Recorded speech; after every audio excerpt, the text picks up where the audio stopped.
Buy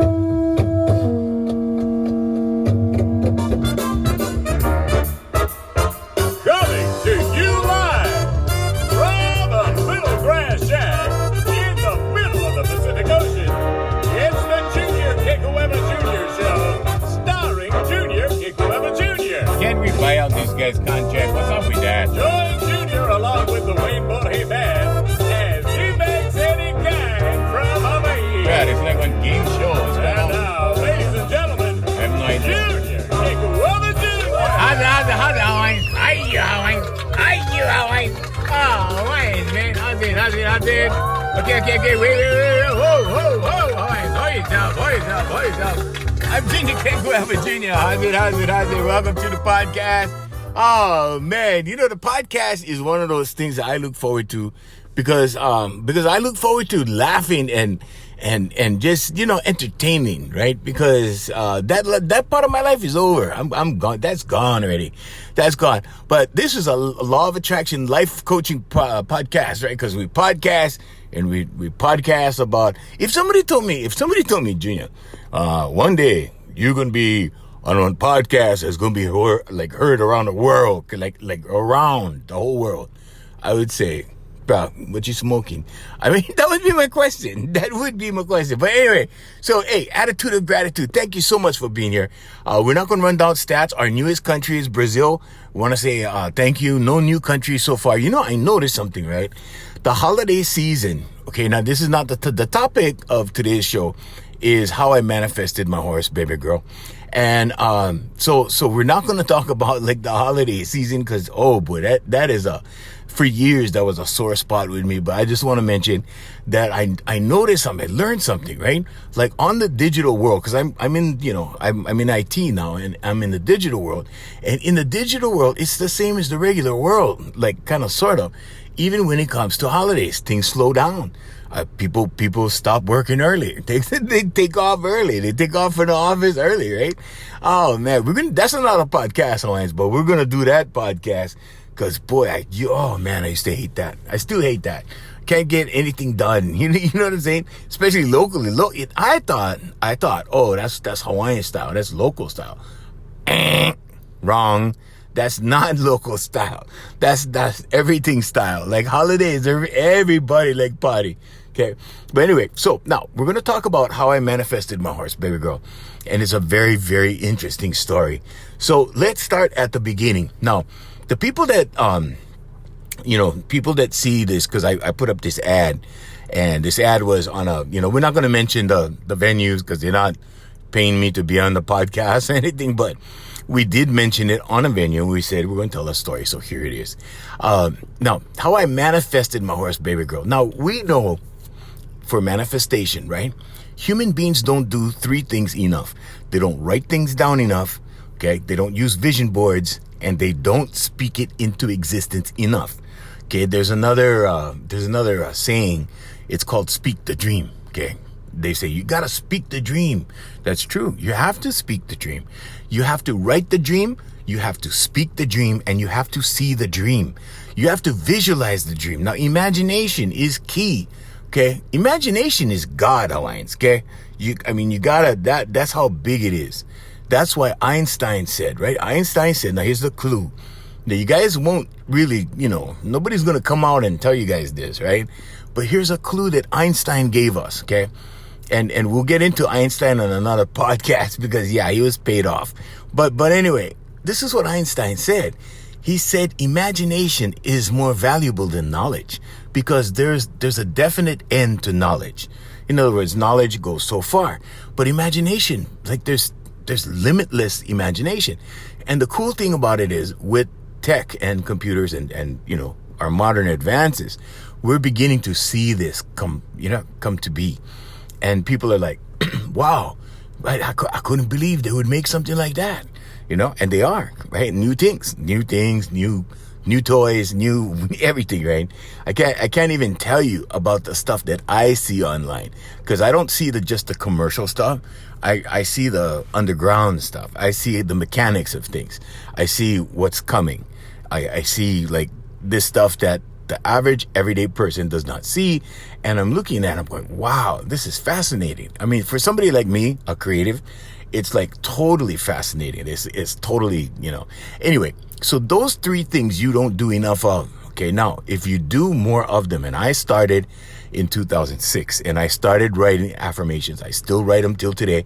I've been writing affirmations. I don't know how many years that is. I can't do the math in motion. But, from 2006 till now. So let's see, 220, I carried a 1. That's over 20 years. It's over 20 years, right? And I think 30 years will be 2026. So something like that, right? I don't know. You mathematician, I can't do it in my head. Okay. And that was because, and I told you guys on another podcast why me and math have that disconnection. And it was trauma based, right? Or let's say it was event based, right? Because I used to get cracks with the yardstick every time I missed a flashcard, right? From my babysitters, right? Who were supposed to be, I don't know, I was supposed to be in their care. But this was the old days, okay?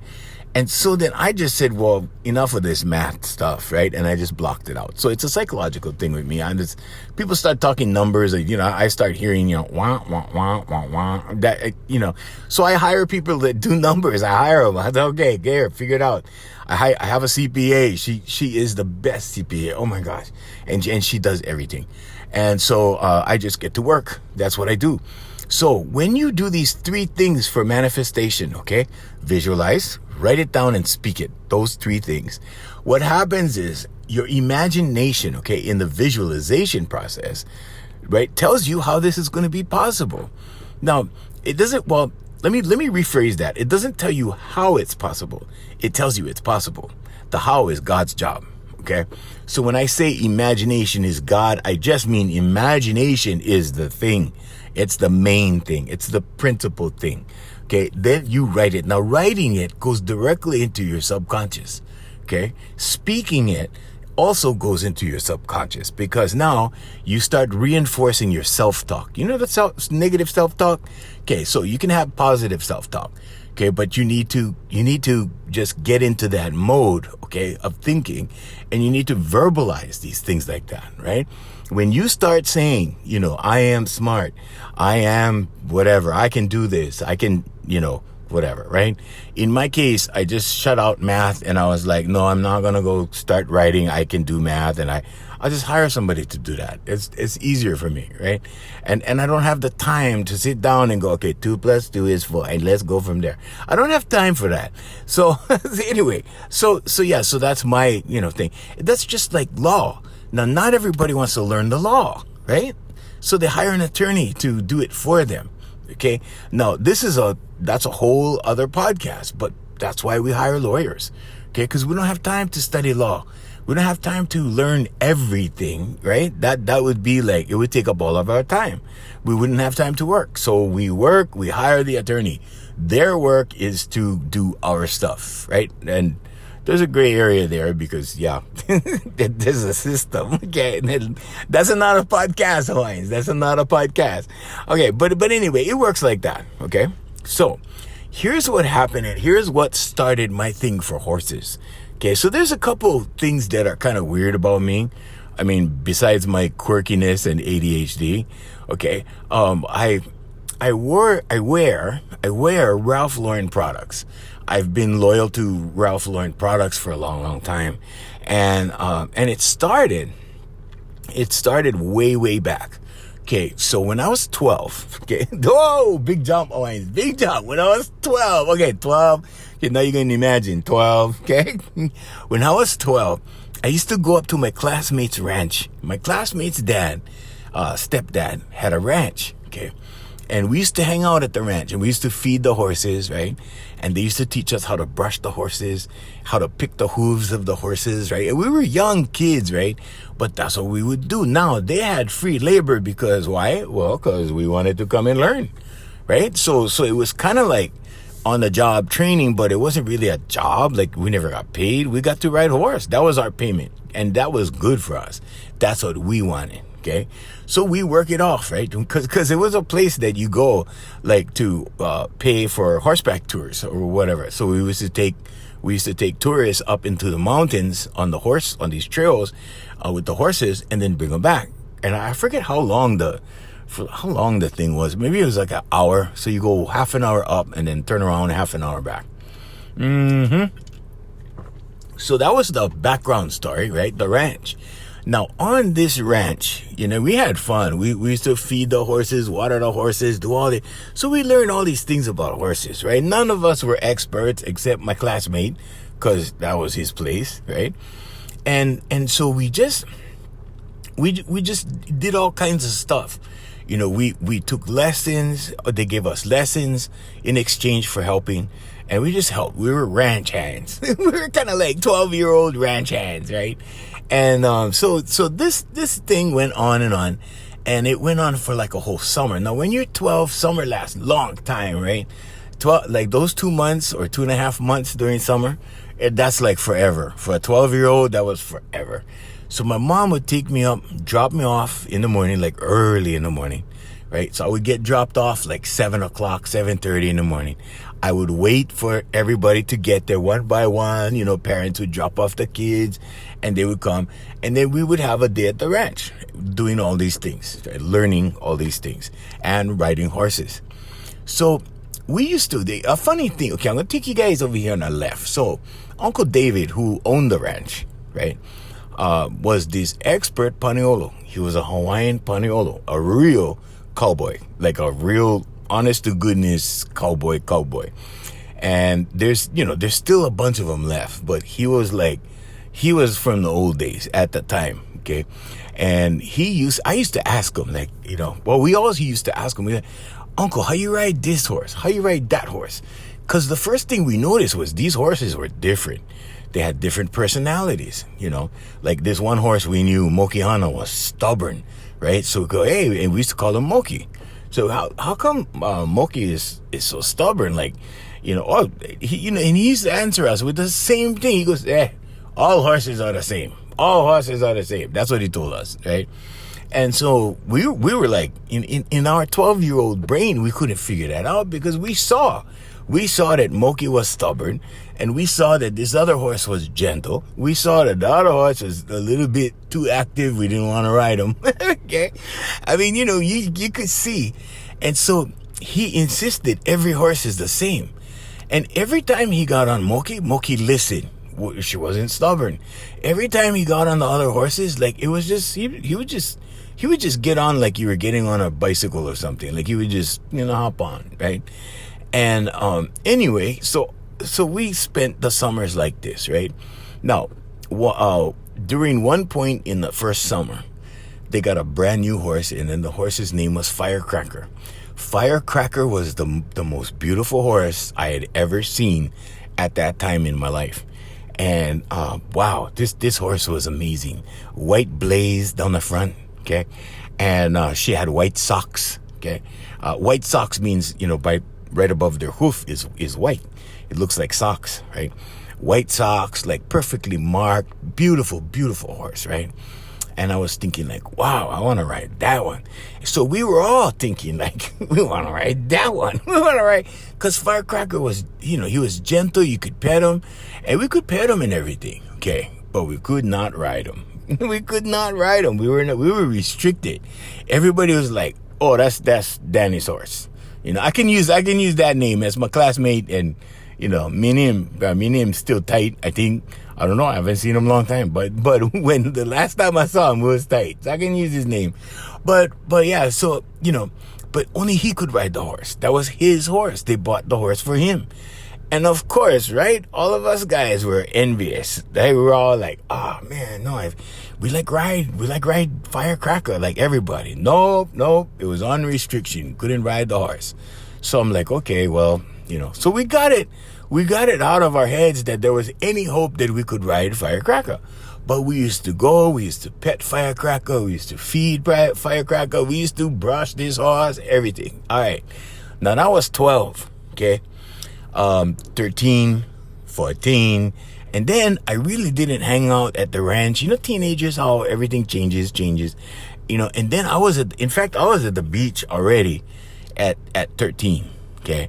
And, so I started hanging out with the beach boys. And so my life started to change and I became a beach boy, but I still went to the ranch, like one last summer. Right. And then from then on, it was beach boy. Okay. So, and part of this is covered in my story, part 1 of the podcast, right? So I was a beach boy. Anyway, but this was my last experience in the mountains with horses, right? Because horses, we were way up in the mountains. And so anyway, that stuck in my head. Firecracker stuck in my head. Okay, now let's leave 12 years old. Let's fast forward to life. Okay, so in life, whenever I saw a horse on whenever I saw a horse on a billboard we don't have billboards in Hawaii, advertisement or TV. Whenever I saw horses on TV, I would flash back. I would think about Firecracker. Whenever I saw horses, anywhere, right? Okay, and I would flash back on Firecracker. Now, here's the thing, right? I had a boss at one point in radio, and this was at a small ethnic station, right? And he was wearing this horse, a shirt with a horse on it, right? Now, Ralph Lauren, right? And he was wearing this shirt. I'd never seen it before in my life, and I love horses. So I said, hey, where did you get that? And he says, down at this certain store. In the old days, it was called Liberty House. So okay. So I got next paycheck, I'm going to look for that horse. Now, I'm making $5 an hour. Okay. Let's just put it that way. So at the time I was making $5 an hour. Okay. So, paycheck time comes. I think I had like $250 on my paycheck or something crazy like that, right? But my cost of living was way lower than now, right? You see what I'm saying? Everything was relative, right? And but I was considered poor, man. I was poor when I was doing that, and so I went to the store, right? I went to that store, and I went down and I looked around. I went to the lady, and I said, "Excuse me, can you tell me where the shirts with the horses are?" Okay, because I loved horses, right? And I thought it was so cool. And she goes, "Yeah, it's over there on the rack, right over there by the wall." And I go, "Oh, thank you." I went to look, and I'm like, "Oh, nice, these long sleeve shirts." And when I felt these shirts, I was like, whoa, I never, I haven't felt shirts like this, right? The shirts I was buying was polyester, right? And it was kind of stiff, you know what I'm saying? These were cotton and smooth, like high grade cotton, right? And so I go, oh boy, this must be expensive. And I looked at the tag, the price tag, right? And the shirt was like $85. And I was like, what? $85, like in those days, right? Now, in those days, let's put it into perspective. I was shopping at stores where shirts were $12.99. Okay, like an $85 shirt with now I think they're now $125 a shirt, something like whatever. But this, it may have been a little cheaper than $85, maybe $60 something. But I'm like, whoa, I cannot buy that shirt. Because if I buy that shirt, I cannot eat, so you gotta think, right? Okay, I'm going to buy the shirt or I'm going to eat. What are what you can do, right? So I put it in my head, right, that I am going to make enough money that one day the only thing I'm going to be wearing is horses, right? That's how I thought of it. That's, so I manifested that, right? And I worked harder. And I found opportunities that made it possible. So I started, way before I became popular or whatever, before I became a brand, all of that. I worked at this place. I dropped out of college and went to work at this job. And when I worked at that job, that was the beginning of me wearing horsies, right? Or horses, whatever. I always say horsies, right? I make fun, But that's when I started wearing horses. And at first I could find them in discount outlets like Ross. Like, I remember I used to go into this Ross store and back in the day they had it. They don't carry it anymore. They don't bring it in anymore, but they used to have, and it used to be cheaper. And so I used to buy over there, right? Before I, increased in money and whatever. And then of course, I went to Macy's like everybody. I mean, that kind of thing, right? That's where I shop now.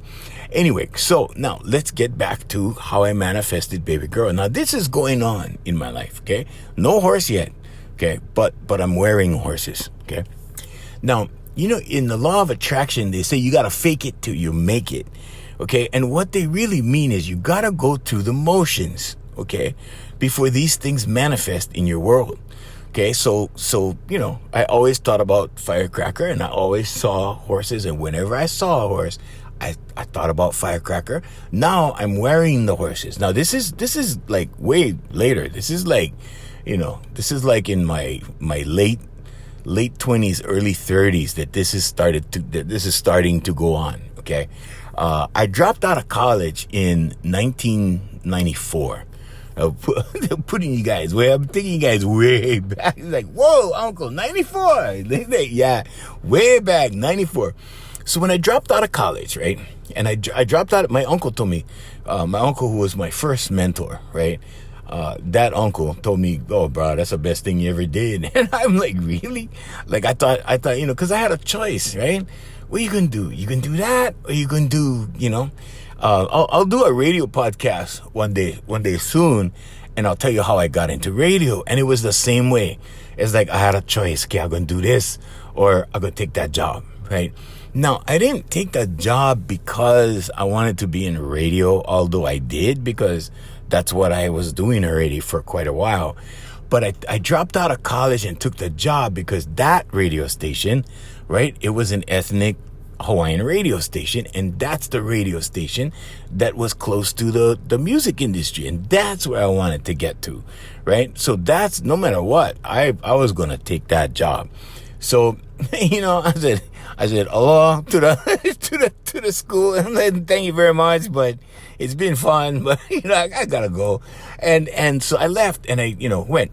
Now, that is so from 1990, maybe a couple years before that, I think I got my first shirts. And ever since then, right, my goal was, okay, gotta make more money. Then that job came. That's the job that built my recording studio. That's a job that brought like tons of money, like all of a sudden, right? All of a sudden, I went from student with very, very low income, okay, to a lot of cash coming in, like cash flow coming in, major cash flow, like I used to do voiceover jobs, all over the place kind of thing, right? And I started I was already teaching. I was teaching on the weekends, but that was like minor teaching. That was like Saturday, Sunday teaching, right? And so that kind of continued. So now I'm wearing the horses, okay? So pretty soon, like, I'm starting to buy things, and I don't, this is subconsciously, right? And that's why I tell you guys, you got to program your subconscious.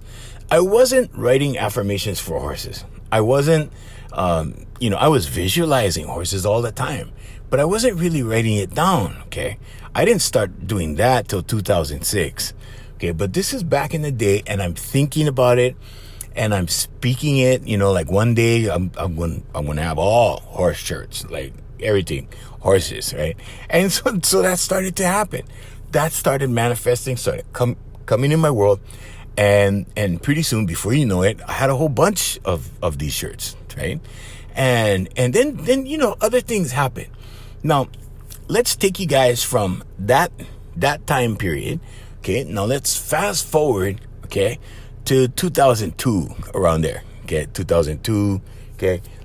2003, okay? Now, at that point, in 1999, I got lucky. And this guy who has the number 2 radio show in Hawaii, he still has the number 2 show in Hawaii. He opened the door for me, and I think largely this was an unconscious move, right? It was just like, hey, this situation is going on. Can you substitute? And then I told you guys a story about that, and then it went boom, right? Now, when it went boom, a lot of things began to happen for me. Okay, so I always credit this guy. I always credit that guy for even though, I had to be the one to take the initiative. And that's another podcast, because I got to tell you guys, you guys, anybody can give you opportunity, okay? But if you don't work it, if you don't make something of it, then it'll come and go. It'll be there for a little while, and then you're done, okay? Mine lasted 15 years, okay? 15, I mean, I'm talking on the radio, okay? 15 years. So anyway, the door opened. This guy opened the door for me, and I was like, wow. And he was good enough to keep me. He didn't have to. He didn't. They could have pushed me off the show, and the other guys did. Some other guys did. They tried to push me off the show, and that's another podcast. But what I'm really here to tell you about is the horse this time. Okay, so now things start happening. So one day, right, back before I was popular on the radio, okay, I had this company, this production company, my first company. It was called Imua Productions. And one of the things that we did was on-hold services. So I started, and nobody knew I do this. I did this. I kept it real quiet. But we provided on-hold services to hotels. So when you would call this major hotel in Waikiki, it would be my voice reading like, oh, welcome to the such and such hotel and whatever. We feature this, that, the other thing. It was a whole script. And they would provide me with the script. And the thing that they liked about my service was they would give me the script on a Wednesday night, right? On Thursday night, I would deliver the job completed. Now, the turnover time was fast with me, so they liked it, right? Because I didn't drag my feet, customer service, right? And these things I learned from that guy at the ethnic station, the manager guy, right? He taught me all this stuff. He taught me, hey, that's the lifeblood of your company, your clients. I mean, he taught me, drilled that into me, right? So anyway, so I'm doing this service, right? Now fast forward, okay, people start like approaching me for stuff. And one of the things was this girl that I had met during my experience with the hotels and stuff like that for the on-hold things that I was doing. I can't even tell you how many entrepreneurial things I did in my life, Hawaiians. I can't even tell you. But this girl, who I knew from that era, right?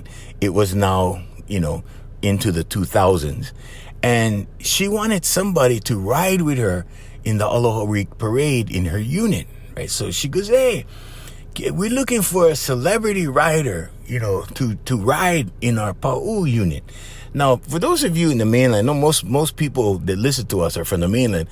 A Pa'u unit, okay, is I know what you guys thinking in New York right now.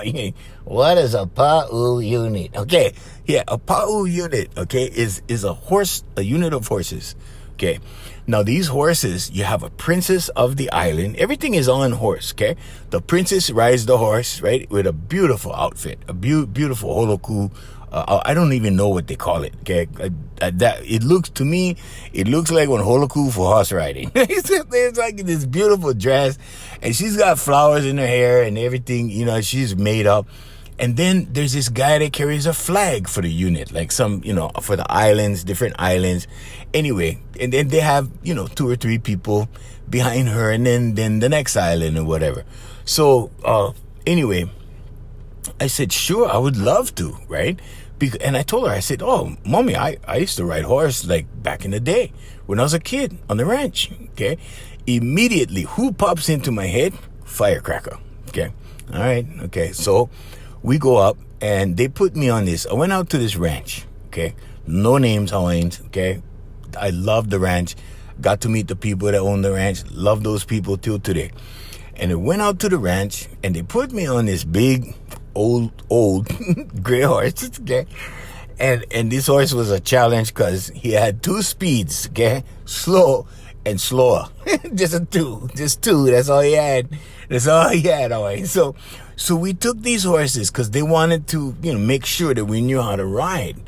And I knew how to ride. I just didn't know how to ride good, right? But I was a rider. I remembered all the basics, right? So I got on the horse and then we went up the trail and, we did I think it was a nice hour of just pleasure riding, just cruising, talking story, getting to know everybody and, whatever. And so mommy brings me back down. Now I'm riding with a bunch of girls because they're going to be, involved. And there was a couple guys there. So when I went back down, I don't know, my whole life, Hawaiians have been surrounded by girls. I can't tell you how lucky I was, bro. And am, okay.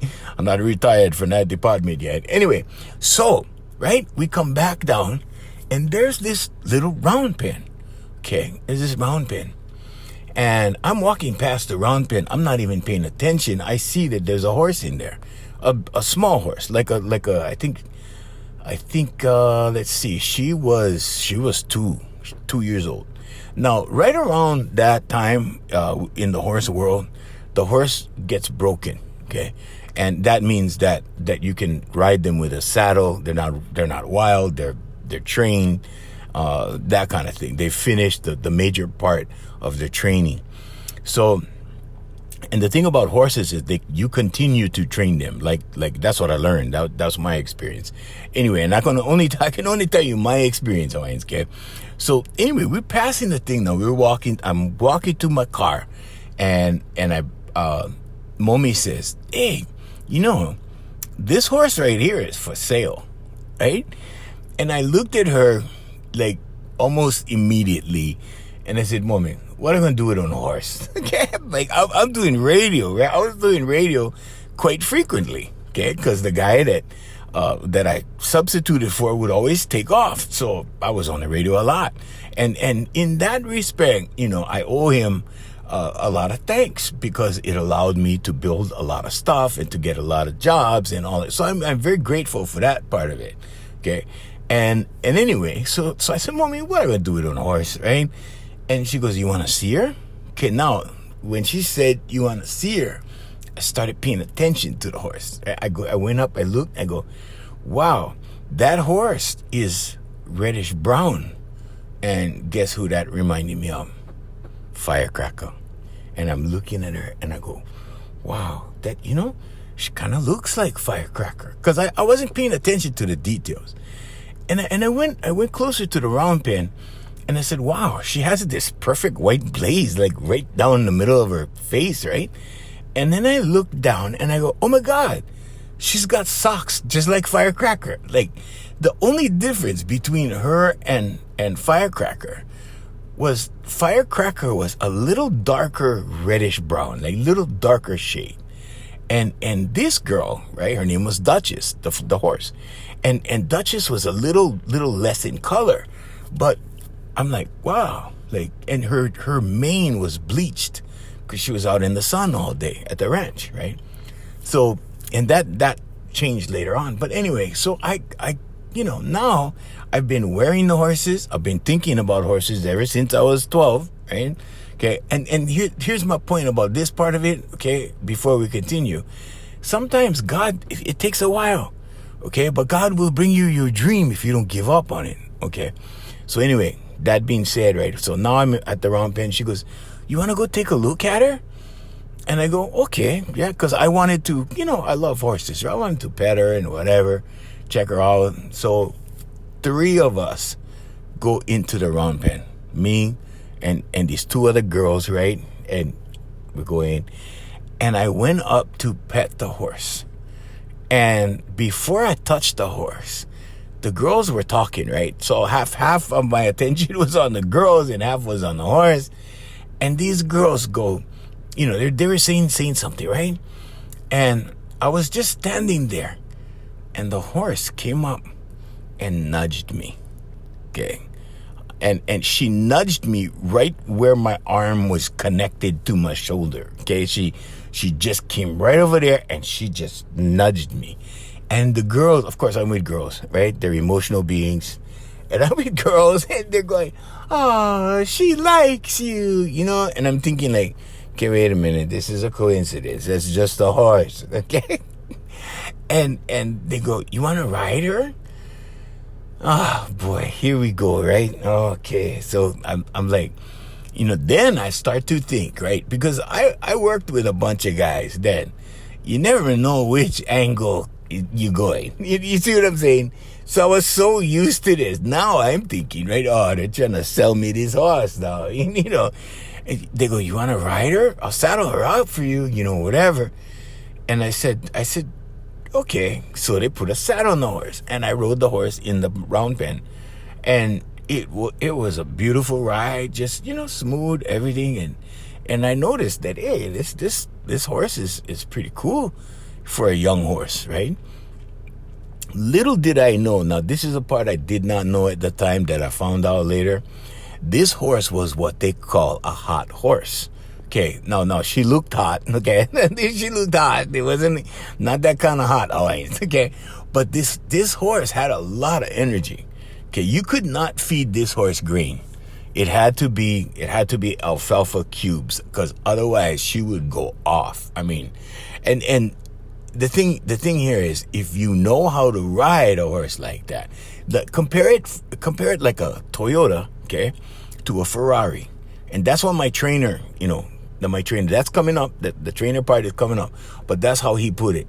He goes, okay, you see these other horses over here? Yeah, I go, yeah, those horses are Toyotas. This is a Ferrari. And I'm like, whoa. So he goes, you got to learn how to drive a Ferrari. And I'm like, whoa, okay. So anyway, but this is back when I bought her. I didn't know my trainer yet, nothing, okay? This is the manifestation process going on.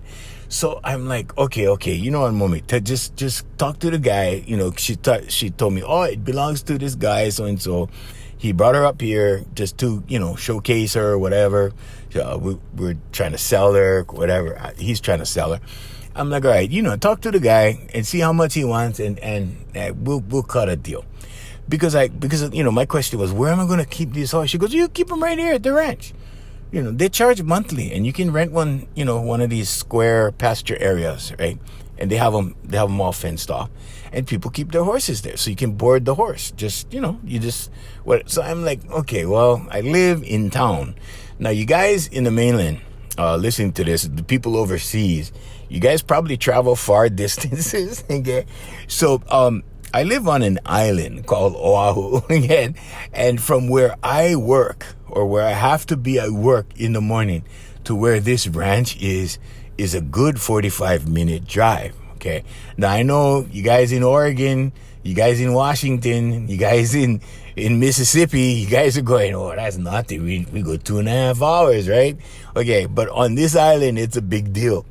Okay, so I'm thinking in my head, damn, my whole schedule got to change now. I got to wake up early. I got to do all this stuff.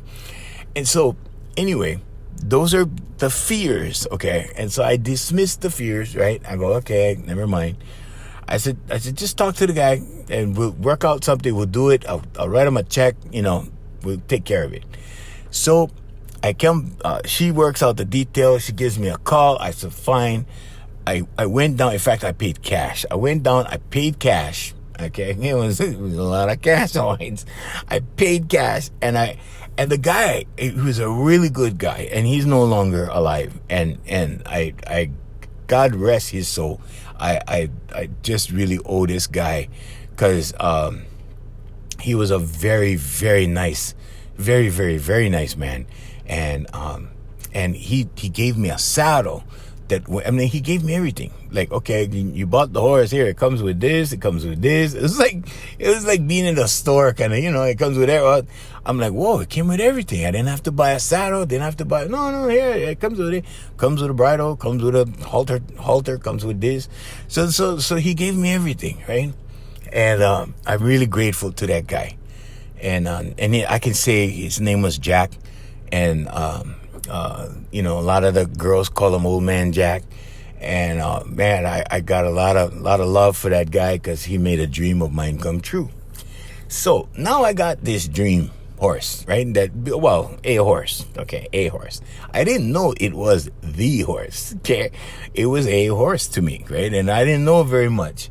So now, right, I'm getting up I was living like a madman for a while. So I would get up at 3:30 in the morning, okay? I would get dressed.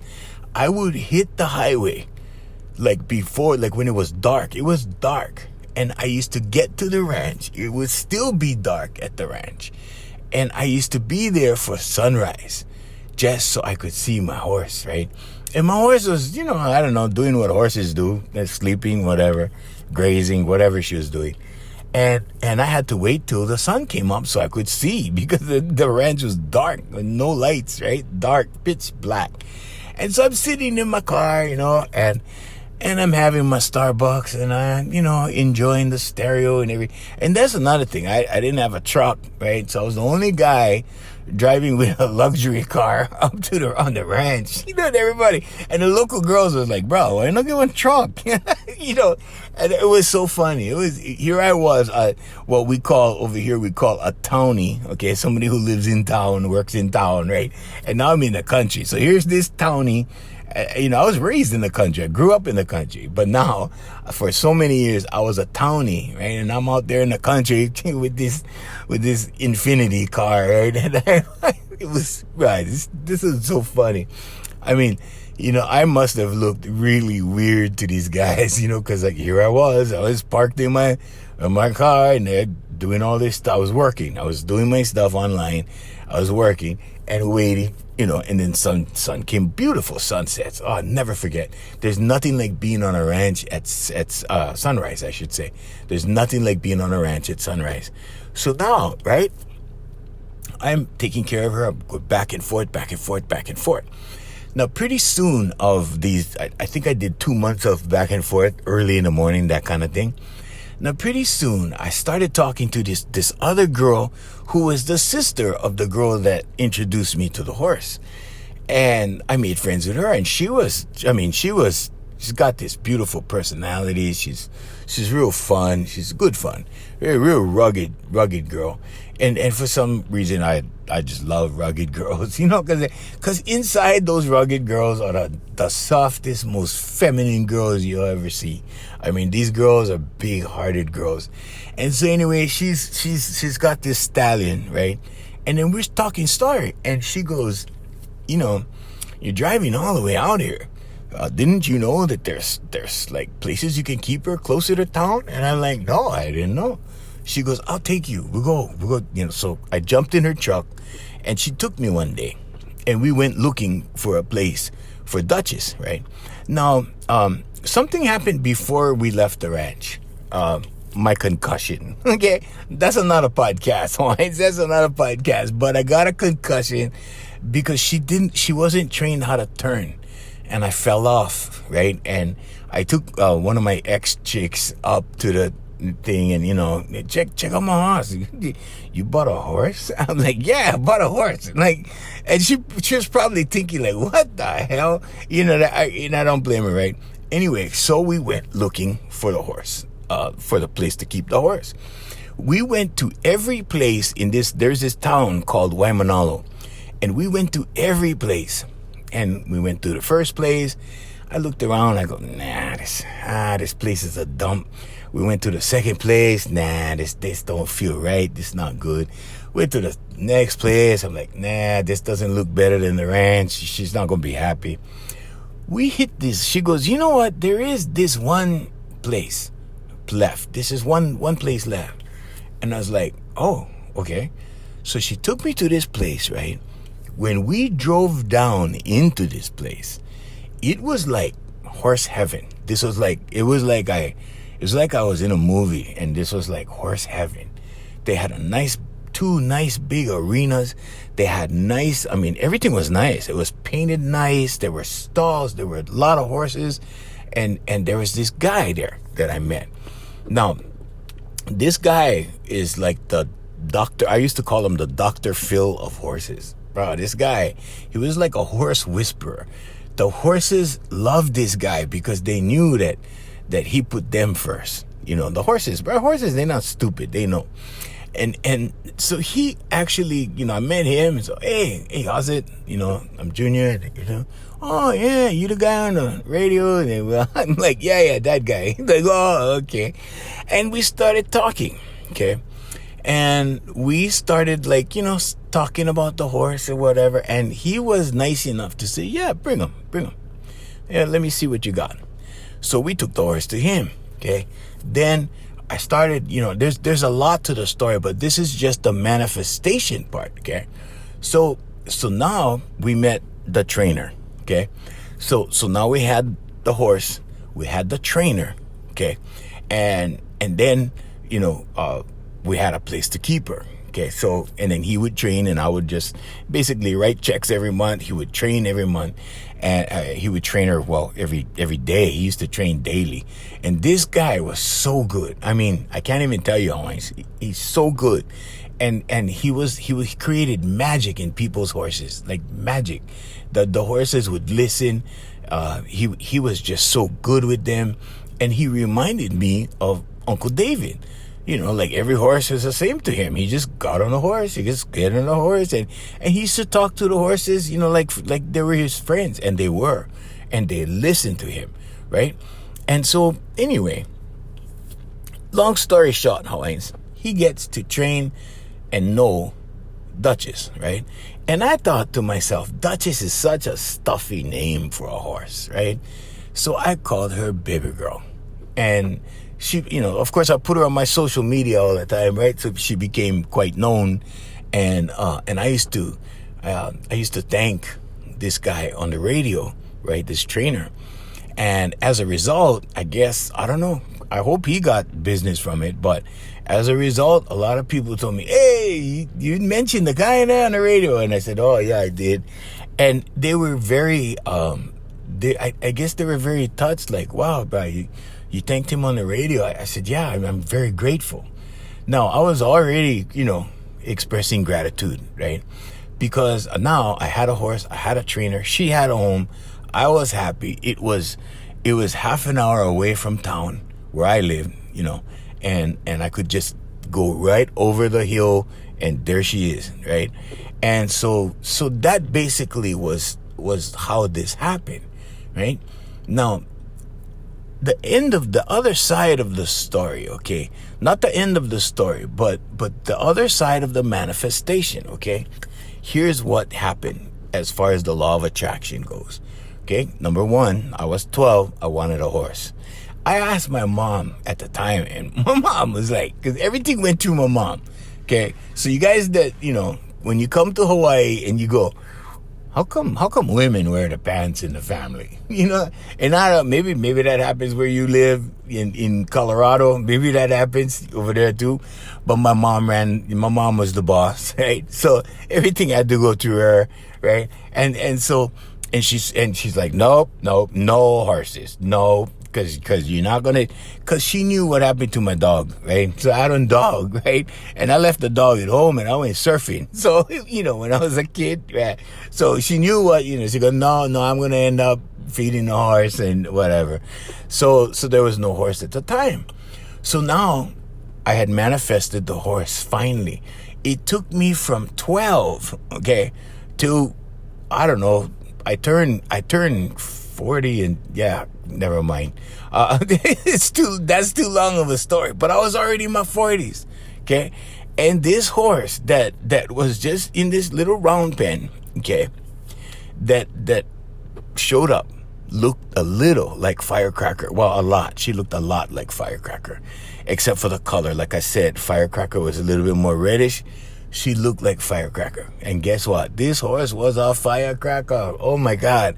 I mean, this horse started winning buckles, started winning money, started winning championship. Not with me, not with me on him, no, with my trainer. And one day I'm going to do a podcast just about him, because he is the most unreal horseman, that horse person that I've ever seen. Trainer, horse person, equestrian, well, whatever you want to call that. That's what he is. He's the best. And he was a retired fire captain. So, I mean, this was his passion, right? And it was his gift. I really think he was God's gift to the horses, because the horses all loved this guy. It was mean. And so anyway, so now, right, I found the right horse came, okay, the right situation came, the right people surrounded me, and then those connections lead to something else. And that's why I tell you, Hawaiians, you take the baby steps, God opens the door. Okay, so the first baby step was saying yes to riding horse, right?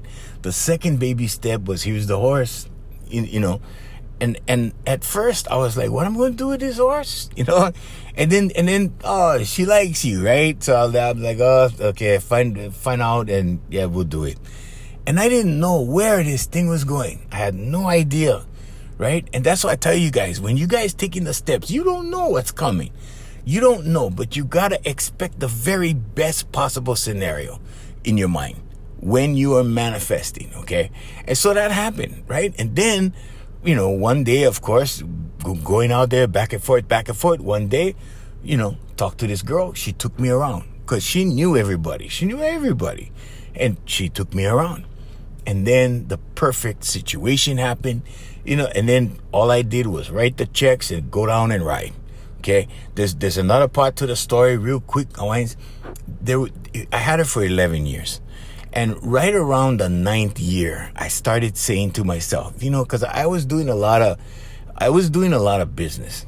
I started, and like I said on another podcast, we started diversifying very quickly. Okay, because I didn't know how long this radio thing would last, right? And I was looking at, down the road. I wasn't looking at that period of time, although I was enjoying it, right? But I had to look down the road. And so I started diversifying. So I was busy. So whenever I wanted to clear my head or whatever, I went out to the country, got on baby girl and went for a little trail ride, and then, gave her a bath and put her away and went back to my work. And so this happened, for many years. And finally, around the 9th year, I said, you know what? You are not being grateful for your gift. Because I was into the law of attraction from 2006 already, right? And I had baby girl already. This was just, baby girl was, no, I didn't have her in 2006. But this is when I learned the manifestation process. I never wrote down an affirmation for like I wanted a horse. She was in my head. She was in my thoughts. She was, Firecracker actually was there in my head, in my thoughts. Every time I saw a horse, I flashed back to my childhood with Firecracker. Because Firecracker, and I got to really thank Uncle David, right? Because Uncle David said, you guys can ride any horse on the ranch.